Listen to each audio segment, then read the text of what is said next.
All right, what's up, guys? It's Sunday afternoon. Been having hell, absolute hell, with an F-body all weekend. Idle issues. It's got a aftermarket eBay, no-name brand throttle body. It's a 408 with an LS3 top end.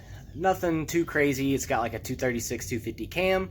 Done a lot bigger. Never really had issues.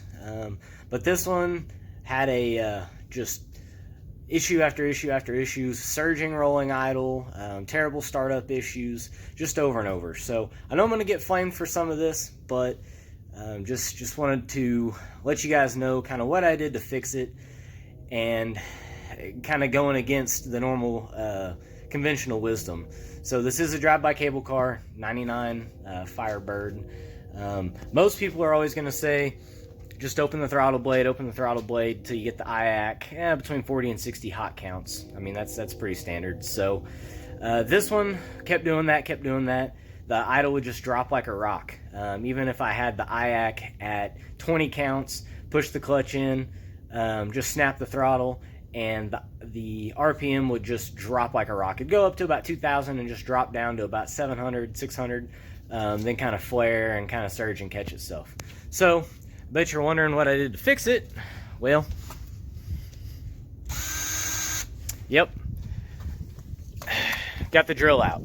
So repeated this over and over, started small, repeated it over and over and over until I got it about where I wanted. So originally I started out just with the little stock hole in it. And just, like I said, having all kinds of hell, all kinds of issues.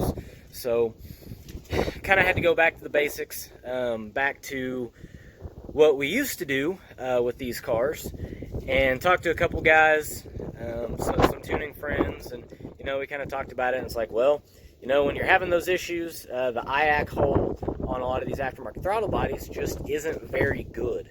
There's no resolution in it, so the IAC tries to open up more, and it really just doesn't let much air by. It closes off, and it really doesn't do a whole lot. So I'll show you guys. Let me flip this around here. We'll get in here. As you can see, that I had to open up the throttle body quite a bit. Yeah, the hole isn't quite as square as I'd wanted it to be. But basically what we had to do was just step by step by step. We would go, I started down here. I don't remember exactly which one it was. I think it was like a 3/30 seconds was like what the hole was in it to begin with. So I stepped that up to 7/64ths, made a little bit of a change, stepped it up to an 1/8, a little bit better. Now I'm all the way up to a 3/16ths, and this thing is significantly better. I mean, almost instantly better. Before I had to mess with the IAC effective area. Had to do all kinds of screwing with that to make it work. Everybody says, don't drill. In a drive-by-wire vehicle, I would say absolutely do not drill. I've never come across an instance, unless it was just some absolute junk throttle body off of eBay. I've never had an issue with drive-by-wire, getting the idle, getting the startup, that type of stuff to do what I want. With these cables, it seems to be an extremely common occurrence now that people are throwing all these eBay throttle bodies on it. Advice, stick with stock or go with Nick Williams. I've had pretty good luck out of the War Performance ones. My race car actually has a War Performance on it. It was on there when I bought it. Haven't had any issues with that one, actually. It runs a Holly software, not HP tuners. But anyway, one other thing I wanted to talk about with this, with the idle tuning for the drive-by cable. With the drive-by wires, you can flash the changes, start it up, and usually instantly see it. The drive-by cables typically seem to do pretty well with it. This particular car, it just doesn't work that way. I can fire it up right after I make some changes.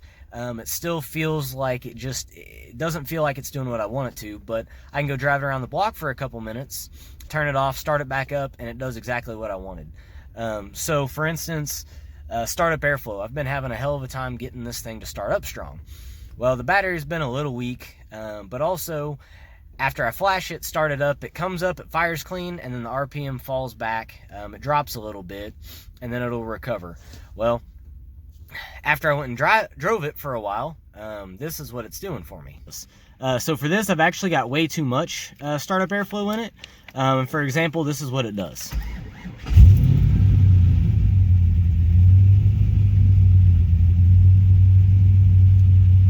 So we can see it comes up, it kind of comes down a little bit, it kind of stabilizes out.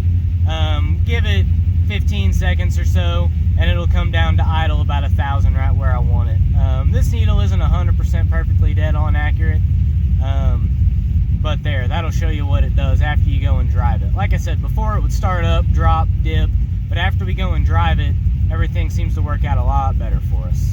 So then we'll show this. As you can see, my IAC valve right around 60. It's got a little swing to it. I need to smooth some of that out. Still got a little bit to play with as far as the idle. As you can see, it rolls a little bit.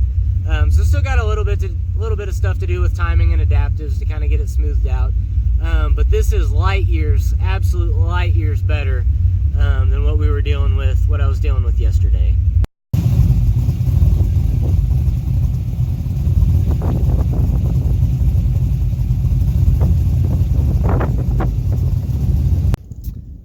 Alright, so finally got the car all lined out, I think. The startup's good, coast down's good, just cracking the throttle. Everything seems to work out good now. I'm not quite as happy with it as I'd like to be. There's still a few little imperfections that I'd like to kind of iron out just a little bit more. Laptop's kind of dead, so I need to charge it a little bit. Overall, the car is 10 times better than what it started as. The customer should be real happy. Just wanted to kind of make this video to let you guys know, yes, some of the more experienced guys do run into issues. Sometimes the conventional internet wisdom doesn't always work. Sometimes you've got to go back to what we had to do well, not me, because I was, in elementary school when this happened, but when these cars first came out, go back to what some of the original LS tuners were having to do back in the day to get these cars to behave right. So if you do like this video, let me know.